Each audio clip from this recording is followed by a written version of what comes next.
Here, and today we're going to be talking about love. And I often talk about love, sex, or money because, well, those are the things that people generally don't talk about enough until they become a problem. And I often have clients that come to me because they either feel that they have attracted horrible relationships, maybe they're abusive mentally or physically, or they feel like they are repelling love. And it's been, 5-10 years or more even that they haven't had a true connection with someone else. And thankfully, they are coming to me because with Rapid Transformational Hypnotherapy, I can often help them very quickly and easily pinpoint the root cause. And if they'd gone to traditional, talk therapy, they could talk all day with their rational mind and never uncover that the reason is something that happened to them when they were very small. So I'm going to share with you 3 stories today, 3 stories that span the world, the globe, and you'll recognize that regardless of the culture that these stories come from, it doesn't even matter, that the continent or where these people came from, because you'll see that there are similar threads that run through all of them. And the most important thing for you to understand is, as I work with people, I'm a very gentle detective.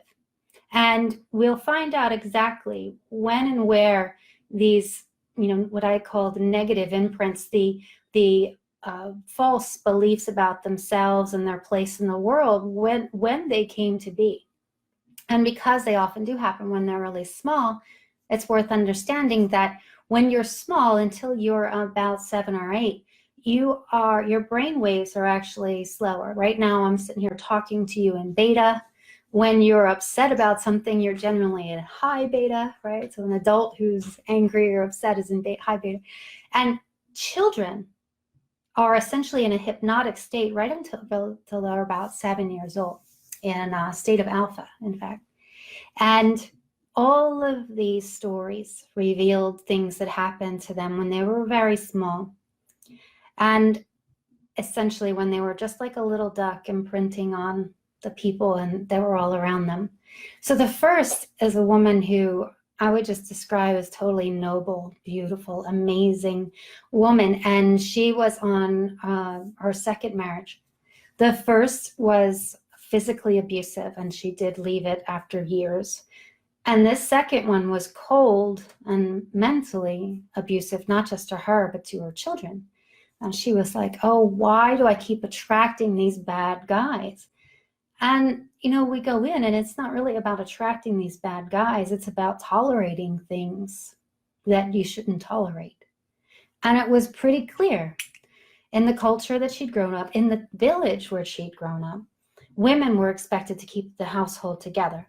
And if the family, if there was a divorce, then it was because the woman wasn't keeping the man happy. So she'd observed when she was very small, her husband had mistreated her mother in multiple ways, but most significantly as a cheater, right? And she saw her mother sweep it under the rug and stay. And this makes sense if you're in a time or a tribe or a culture where if there's not a father around, the women and children could very well die. Okay, so I want you to get this. These are throwbacks, right? So if the women and children could die if the man's not around, then heck, I guess you do tolerate that kind of stuff, right? So here she had done the same thing. And she was just playing the part she'd ever known until that part became her own. But I'll tell you what, understanding in hypnosis is a most liberating, transforming power. And she decided right then and there that she was tolerating things that, well, they were making her sick. Okay, she was pushing her voice down so much that she was literally physically in pain and sick to her heart, her stomach, and wondering what was wrong with her as she carried around all this bitterness and sadness. And so reclaiming her voice and speaking up for what she deserved in life, knowing how incredible she was and what she deserved, what an amazing, amazing outcome for her. And then the second, she was raised in a culture where women were very much, second-class citizens, very suppressed. And she had a few incidences where first she'd seen her mother hit and sitting quietly with the father not far away. And she thought, well, since she's not responding or reacting, she must have deserved to have a black eye, right? And then another incident where she was, excited and at an event that she was going to get to go play, and the energy of all the children playing around her is happening. And before she even gets to move, her father stops her and looks at her like he's really angry and tells her, no, you must sit and be proper. You cannot go play with those boys. So she shut down this like fun side of her because, well, if she expressed this fun side of her, then she could be punished, hit, or be forced to wear the cultural dressing so that she could remember her place.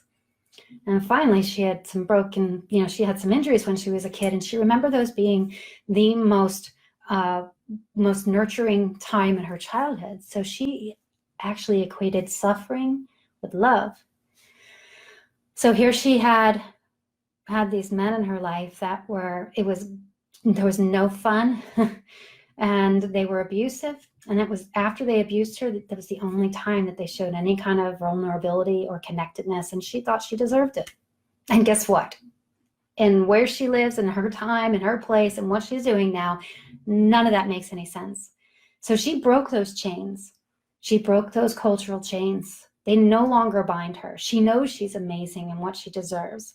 And she's fully free to express herself, all of her beauty, all of her energy, her fun, free to absolutely attract a loving relationship with somebody who truly appreciates her because she appreciates herself. And the third, my goodness, her parents had lived through genocide. So here she was, many years without a relationship because her mother had carried around a level of fear that had been essentially transferred into her body. She carried it around as well.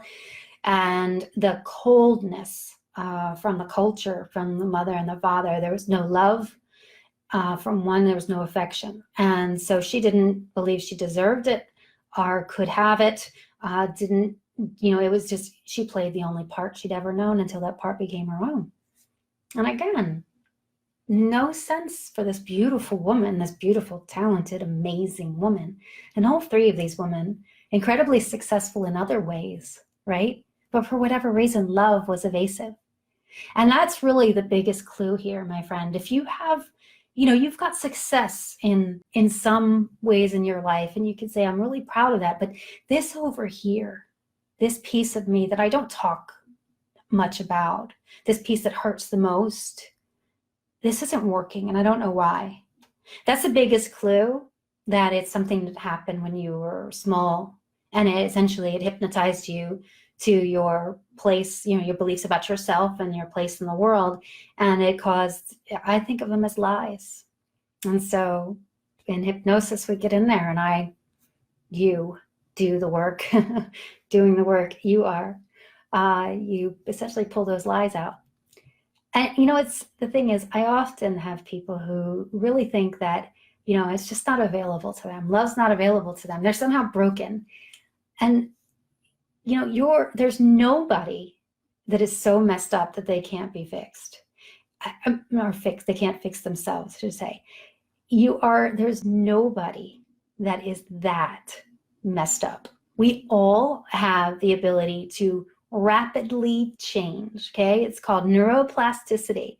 And when you work with somebody who has tools that can help you in that regard, you can very quickly make the changes. So working through those things, essentially those limiting thought patterns no longer affecting them, no longer have they're no longer even appropriate to consider, right? So they're erased, eradicated, eliminated, and no longer have any effect on their lives, and they're free to live and be and attract the perfect relationship.